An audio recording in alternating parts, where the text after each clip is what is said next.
Good morning, y'all. Well, honestly, maybe not good morning. At this moment, I am frustrated and getting discouraged.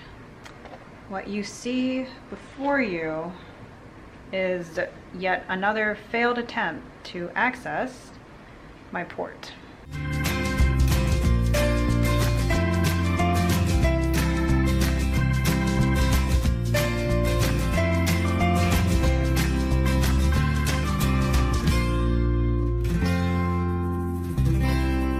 Some of the trash. It's my accessing mirror, sharps container, hand sanitizer. These are the sterile gloves. Well, they're not sterile anymore. This is the needle that was supposed to properly go into my port, but it did not, so just lock that. All of this has to be thrown out, and I gotta start over. Is it locked? Yes, okay. Biopatch, I didn't even get to use. Tegaderm dressing, I didn't get to use. This is the kit that had all of the sterile stuff to access my port. That is where the sterile gloves were kept in. Ugh. I am overwhelmed right now because this is forcing me to face a situation I've been trying to, I don't know if ignore is the right word, but definitely a situation I've been trying to overlook. That's the same thing as ignore. And now my port is kind of sore. Okay, I'm going to give myself a little bit of time before I try to re-access. I just need to take a step back. Plus, I said my port is sore. If y'all didn't watch yesterday's vlog, a port is a small device implanted under the skin that allows me to have intravenous access for my IV therapies. The device itself cannot be sore, but like the area around it can be. So plus it's bleeding a little bit. So I'm just gonna take a few minutes before I try that again. So anyways, the past few months we've been having some complications with my port. I've mentioned a little bit here and there, but I haven't really gone into it publicly because, one, it's a lot for me to process personally. My port is extremely important to my treatments. I've said it before, my central line is my lifeline. Without it and the ability to administer my IV therapies at home, it's pretty much an automatic admission to the hospital if my port stops working. I have to have some form of IV access in order to function enough to stay out of the hospital and to live my best life possible. Without IV access, I'm in a very dangerous position. But also, my port is obviously working well enough to where this hasn't become a immediate situation we've had to deal with, but more and more often, we're having more and more issues. So basically, it started with inconsistent blood return. And that's where you pull back on a plunger to get blood out of the port. And that ensures that the port is functioning properly. And that started to happen on and off. Sometimes it wouldn't work. So we did a port dye study and it showed that the catheter inside of me that runs to my heart is a little long and it would sometimes just get stuck on the vessel. That's not dangerous and there's nothing we can really do to fix that. So sometimes I'd get blood return, sometimes I wouldn't. It's more of an inconvenience than anything. But then things started to feel kind of funny where the port was placed and it started to become difficult to access. 2 weeks after I got my port placed in December of 2016, I was doing all of my own port care, accessing, deaccessing, running all of my IV therapies. The only one I don't run myself is IVIG because it's a blood plasma product and blood products are a little bit different each time, so the potential to react negatively to it is a little higher, so my nurse runs that one for safety reasons, but everything else concerning my port and IV therapies, I do myself. I know my port very well, and I was like, something's off. I would never, ever miss it when accessing it. And suddenly it started to become a little difficult to access, and I was like having to try 2 times. Sometimes I'd get on the first time, but something wasn't right. I know my body, I know my port, something was off. So with my last hospitalization, the inpatient IV team came to see me. They know me well.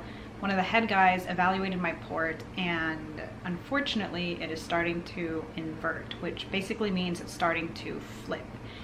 And right now it's just slightly at an angle, which is why it's become more difficult to access. That's probably also contributing to why I'm getting blood return on and off. And it's probably happened within the past few months, because up until the past few months, I've never had a single issue with my port, including blood return and accessing. Why is this happening? Well, people with connective tissue issues like Ehlers Danlos, which I have, are more prone to this happening because it's more difficult for the port to stay in place. But it's also something that can just happen to ports in general, but I'm at a higher risk for it because of my EDS. And if it flips completely, the port becomes unusable, not to mention it probably hurts. My port doesn't hurt per se, but like I mentioned, it has felt kind of funny. Like occasionally it feels uncomfortable. So then I had a discussion with my surgeon, who is in charge of my port care. She didn't place this port because I didn't have her as a surgeon back then, but she is wonderful. I love her. And not only is she a general surgeon, she's also a vascular surgeon. So she has a lot of experience with vascular access. And we've decided that currently we're not really going to do anything, because although my port is tricky and finicky, I can still access it and it flushes beautifully. It's still allowing me to do my IV therapies. So we're not going to intervene as of yet, and we may not need to intervene. Ports can last years and years and years, and mine may not move or flip anymore, which would be wonderful. We have discussed some other options, but I'm content with the plan we have for now.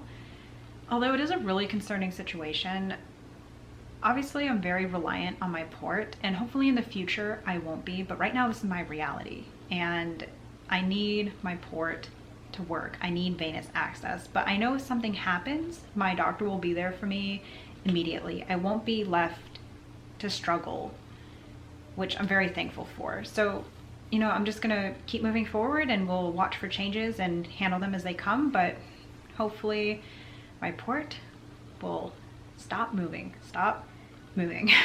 and stay how it is. Anyways, I've procrastinated enough, so I've got a new sterile kit and needle and everything else I need. So round 2 of attempting to access my port. Ta-da! It is accessed. Yes. And here is all the trash that comes from 2 access attempts. And in case you're wondering, I don't show me accessing my port on video because where my port is located, my shirts get in the way, and it's just easier for me to access my port without a shirt on. But also, I'm very focused when I'm accessing my port. I don't want any distractions. I don't really even let Harlow in the room. I make her lay down by the front door, so I don't want the camera on me either. Also, even though my port is slightly inverted and it's trickier to access, it's still better for me to do it myself because I know my port best. Even if Judd were to do it, or Danielle, my IVIG nurse, who's known me for more than a year now, or even if the IV team at the hospital were to access my port, it would still be harder for them than it would be for me. Plus, I personally prefer to do my port care myself whenever possible because then I'm in control and I know sterile protocol will be followed precisely and things will be done properly. Also, from the very beginning with all my treatments and everything, we prefer me to be as independent as possible. It's just part of who I am and how we handle my care. If you don't do your own port care, that's totally okay, to each their own. Just make sure you are your own biggest advocate. If you're not comfortable with how somebody's handling your port, speak up because sepsis and line infections are no joke. But anyways, those are the updates on my port and its inconvenient malfunctions, but as you can see, it's still working and I just pray it stays that way. But like I said, my medical team is on top of it. We are monitoring things, and if changes come up, we will handle them as they come. And with that, we will keep moving forward, and I will say goodbye and thanks for joining us on our adventure.